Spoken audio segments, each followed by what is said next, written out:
Women Taking the Lead, episode 136. Until you take the leap, your business probably won't take off. And I hate to say that, but you have to dive in feet first and get going for it to be successful. Hello, my name is Jody Flynn and welcome to Women Taking the Lead, where we are all about creating blasts of inspiration to help you overcome self-doubt so you can lead with confidence, integrity, and a sense of humor. Head over to womentl.com/recognize to reserve your spot in our upcoming webinar on how to be recognized and rewarded for the work you do. Now, your future awaits, so let's get started. Hello, everyone, and thank you for joining us today. I'm here with Deedra Determan, who has over 20 years of marketing experience starting on the agency side at Ackerman McQueen Advertising Agency to 10 years in the television industry. Deedra went on to launch niche websites for moms, including 918moms.com, 405moms.com, and moneysavingqueen.com, with over 100,000 moms visiting the websites each month. Deedra then followed her true passion in launching D2 Branding, an innovative marketing firm igniting brands to be the market leader in their industry through marketing, public relations, social media, advertising, strategic partnerships, sales, website creation, search engine optimization, content creation, video production, graphic design, and yes, if you can believe it, even more. Deedra, my goodness. I've never heard that read out like that. I sound a little busy. You do sound busy, and I'm sure we're going to get into that because this is just an overview of who you are. So if you could share with us a little bit more about you and your own humble beginnings. Yes. Well, I worked in corporate America, out of college, and actually worked for the advertising agency, so got a little bit of experience there, and then went into the corporate world and I worked at a television station for Clear Channel Television. They owned a local Fox affiliate, and I worked there for over 10 years and, did the whole climb in the corporate ladder and was traveling consultant at the end of my career and in the corporate world, and had, several men kind of doing the same job that I was doing, and realized when it was time for raises that one of my counterparts, who was a male who had been doing it less than, not as long as I had, and he was actually making a lot more money, really kind of didn't sit well with me at the time, and went and talked to my boss, and he was like, well, it's kind of one of those things, they really didn't have equal pay, and really wasn't something, that I wanted to continue to do. And I'm not saying I didn't get paid well, but it wasn't the same as what my counterpart was making. And so I decided at that point, I think I might do my own thing and go be an entrepreneur. And I left corporate America and went and worked or started a couple of mom websites. So 918moms.com and 405moms.com. And they were niche websites for moms in our local city. So I'm from Tulsa, Oklahoma. So there's one in Tulsa and one in Oklahoma City. And, thought I'm going to take that determination and everything I've learned in the advertising world, and I'm going to launch some websites. And so I went off and did that and had a lot of success and grew them to 100,000. Our core site had 100,000 moms on it, coming visiting every month, and we had a TV station competitor come and say, "Hey, we want to buy you.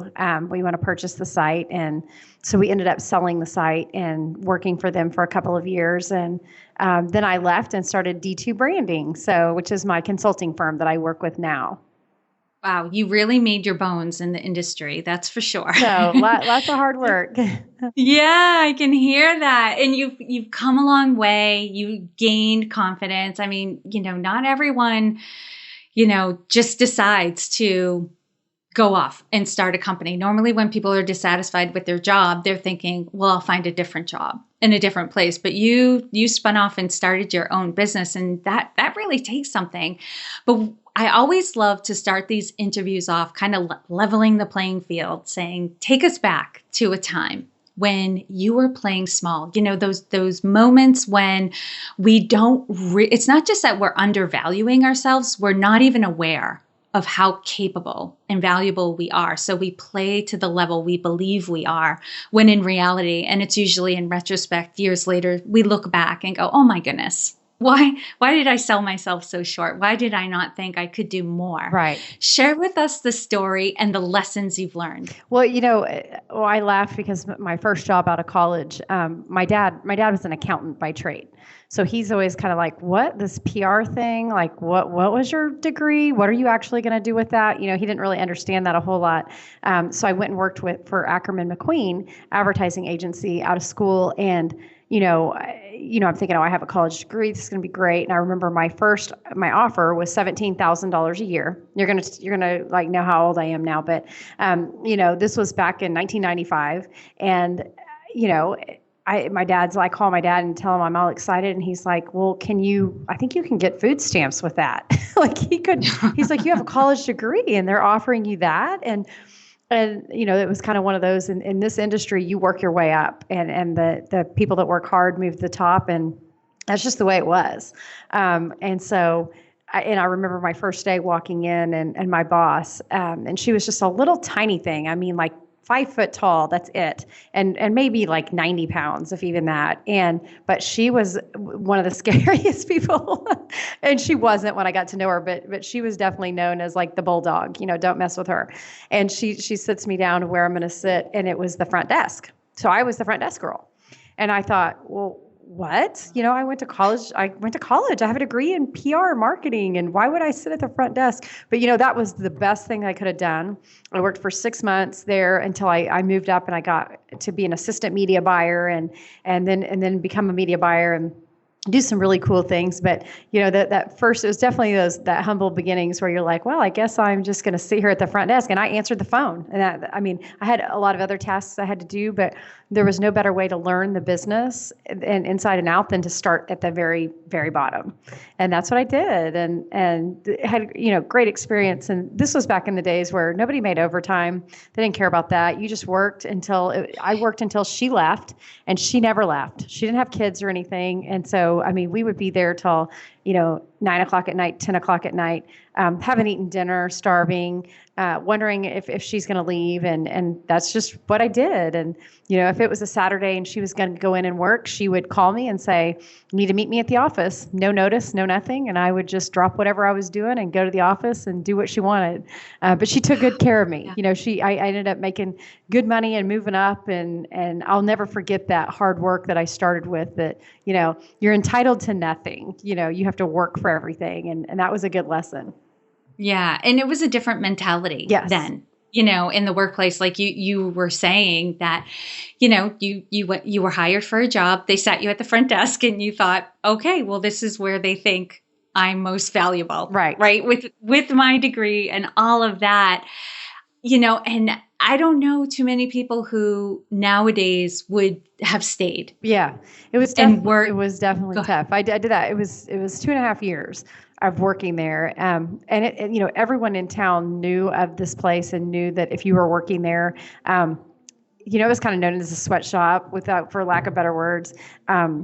If you did that and you made it that long, that you had what it took. And so it was really easy for me to transition to my next job, because they were like, oh, wow, you worked there for 2.5 years. Okay. Yeah. And it made everything else seem downhill. So it was I loved to start like that, because I saw work ethic and people that was just crazy, and they did amazing things. They had amazing work and big clients and things like that. And I got to see that mentality. I think that really shaped me. Oh, Deedra, I love that story, because as much as like there's a part of me that's like, no, that's so tragic to be so young working those crazy hours. Oh, yeah. I also know from my own experience that some of the roughest times in my career were the times that shaped me and built me up as an expert. Exactly. In what I'm doing, right? And if you're willing to put into the work, if you see the value in it, and you must have been learning a lot, even though you were at the front desk, to have you stay there and think, okay, this is worth it. Yes. I will do the work to find opportunities, to learn and to grow in my career. And it was the price you paid, but it paid off. Right. Oh, absolutely. Yes. I was learning a ton. Yeah. All right, Deidre, now share with us a time in your journey when you had a wake up call. For some people, it hits them over the head. It's like a lightning bolt. And for others, it's a slow awakening, but culminates in a decision to make action. If Yes. you take us back to that moment and share with us the steps you took that led to your success. So when I was doing all that traveling and realizing I wasn't making, as much money as male counterparts, during that time I had a daughter. My daughter was, let's see, at the time 3, and then my son. I was pregnant with my son, and I ended up delivering 12 weeks early. So I delivered at 6 months instead of 9 months. Just a complication. They don't even know really exactly. I kind of had a little tear in my placenta, and all that good stuff. So it just I ended up delivering emergency C-section, and the baby had to come out for both of our safety. And so my son spent 77 days in the NICU, the neonatal care, and I'm an extremely healthy person, so I'll just say that. Like I work out. I get up at 4:30 in the morning, work out every day. Worked out all through my pregnancy in a healthy way. Ate everything they told me to eat. I'm just like one of those people. And so for this to happen, it set me back. And, to leave the hospital and not have a baby with you is really one of the worst feelings. You see all these new moms around you with flowers and balloons, and they're leaving with their baby. And I had to leave and go home and come back every day to see my baby in the hospital, because I had a 3-year-old at home. So I couldn't just stay up there because she wasn't allowed. She was too young to come in there. And so, that right there, defining moments like that in your life, I think make you go, number one, what's important in life? My big job with making great money and traveling all around. And, it was my dream job if you would have asked me before I had kids. But having kids, it's not such a dream job when you're gone all the time. I was home a week, gone a week, home a week, gone a week. It was insane. And so it was really tough on my home life, and my sweet husband, trying to take care of the kids or take care of Avery, and I'm pregnant. And so when that happened, it really kind of stopped my entire life. And I look back at that year, and I really don't remember a lot, honestly. Like, I think I was just walking around in a little bit of a daze. And I'm happy to say my son is completely healthy, and he's so wonderful, and he's into sports, and he's very athletic, and he's doing all these great things. So, by the grace of God, he got through that. But we had a rough start, and it was 77 days in the hospital, and it was 9 blood transfusions that he had to have over that time, and because he would get really weak and need to have blood, and a year's worth of thinking, oh gosh, he's probably got cerebral palsy, he's got this, he's got that, and just waiting for a diagnosis every day. And he ended up coming out being a healthy little boy. But things like that make you realize. And I thought, you know what? I'm done with this corporate thing. I'm done traveling. I'm done, feeling a little bit underappreciated, not quite making, when you're kind of hearing what counterparts are making. And so I thought, now's the time. I'm going to control my own destiny. I'm going to make as much money as I want. I'm going to work the hours that I want. And it doesn't mean working easy. It's hard, but it's on my terms. And that was really what kind of was the straw that broke the camel's back. What a wake-up call that is. When something like that happens, it just puts everything into perspective. It really does. Right. Whereas before that, I can only imagine the thought process, while you were healthy, while you were pregnant, being like, well, this sucks, but I'll stick it out, or this is happening, but I'm not happy about it. And then something like that happens and you're like, nope, no more, right. Not worth it, right. Done. It literally was just done at that point, just no more. Wow. And as hard as those experiences are to go through, to get that kind of perspective on what the priorities are, makes it so much easier to just make decisions and do what you have to do. Right. And you don't worry about it. There's no guilt. There's no regret. This was the priority. This is what needed to get done. And I did it. Right. Love that. And Deedra, what I want everyone to get is there's no one way to lead. I think oftentimes we get off track when we're trying to lead like somebody else leads, because we think that's the right way to be a leader, when really what shapes us as a leader is our personalities, our strengths, our experiences, everything that we bring to the table, we bring to the table in a unique way. So, Deidre, how would you describe your leadership style? I think maybe it's changed too a little bit over the years. I think early on it was more, do this, do that, maybe more of a dictatorship. I hate to say that, but more like, hey, this is what I expect. And I was kind of a hard leader when I worked in television. And I feel, and this is me talking, so I don't know, you have to ask my employees. I was always liked. I was a boss that people liked, but I was really down to business. I was like, we have to do X, Y, and Z to get there, and that's what we're going to do. Now that I've had kids, and now that I own my own business, and I work with a lot of contractors now, and I have an assistant. But I think now I'm maybe a little bit more lenient, more in a way of lead by example. Watch me. This is how I do it. You can have a different style because not everybody has my same. Not everybody wants to get up at 4:30 in the morning, get in the office early, and all that. I know that's insane. But I like to leave early and be with my kids. That's more of a priority to me. So, I think I lead. I definitely put the expectations up front of this is what I expect, but I'm a little bit more lenient of, hey, once you prove to me that you are someone who cares, has the heart for it, and willing to learn, then I will give you the world, but it's kind of like that little time frame in there of trying to figure out exactly, if the person means business and is going to take it seriously. And if they want to learn, then I'll give them everything and make sure that they get to that point. Yeah, and that's experience talking right there as well as a leader. And you brought up parenting. Parents often say, I was very different as a parent with my firstborn than with the next one. And for people who have a third, they're a different parent almost for the third one as well. And I know for my parents, because they had 8 children over the course of 10 and a half years, they were parenting very differently in the beginning. Right. Than they were for the youngest ones. And I think it's just experience teaches you a lot that as a leader, you know what to look for in people and what to pay attention to, and you let most of the other stuff go. Right. Well, very true. Yeah. Having somebody prove to you in the beginning is more important than, constantly micromanaging. Right. The whole time. Yep. Right. That is true. So true. And Deidre, what is the biggest leadership or business challenge that you're faced with right now? I'd say right now it's kind of scaling my business. I have D2 branding consulting firm, and I've got about 16 clients, regular clients that I work with. And, I get calls every week from other people just recommending, hey, I've heard your name. I got recommended through one of my clients. Is really scaling beyond me because people pay because they want to talk to me. They want, they know the experience that I have.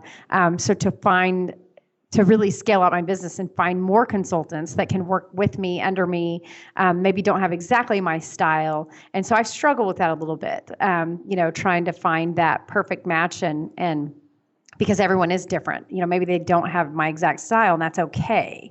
So I think kind of overcoming that, I'm kind of at that level where I'm comfortable where I'm at. The money's good. I can come and go as I please. I'm not answering to anyone, but I turn down business, and that's not, I consult people on not doing that.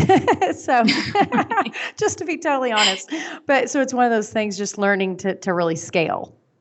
Yeah. And that can be tough too. When you're the face of your business, you're the face of your brand, that people think, for this to work, I have to work with you. Right. When the reality is your team knows how to do what you do. Right. Right. And are following your lead and how to do the work, and work with clients that, it's just figuring out and having that conversation with the clients too. I'm not currently faced with that challenge, but I know down the road that will be something that I'll be dealing with and figuring out as well. So we'll be in touch. Yes.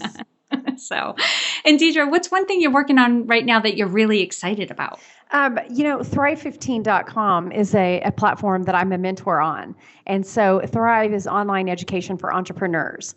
So you can go on and learn from, we've got all kinds of just amazing entrepreneurs on there. Anyone from Lee Cockrell, who was, he actually ran Walt Disney World Resort and had 40,000 employees underneath him and did, so talk about scale, somebody like that. But we've got some really fascinating mentors, and I teach PR and marketing on the site. And so I'm just really excited. That's one way to definitely scale my business, to go beyond just, there's only so many hours in the day I can physically meet with a client, but I can touch millions of people online. And so they're all 15-minute courses where you can go on and just watch anything from sales to marketing to accounting, anything that you would need to know to start or grow a business.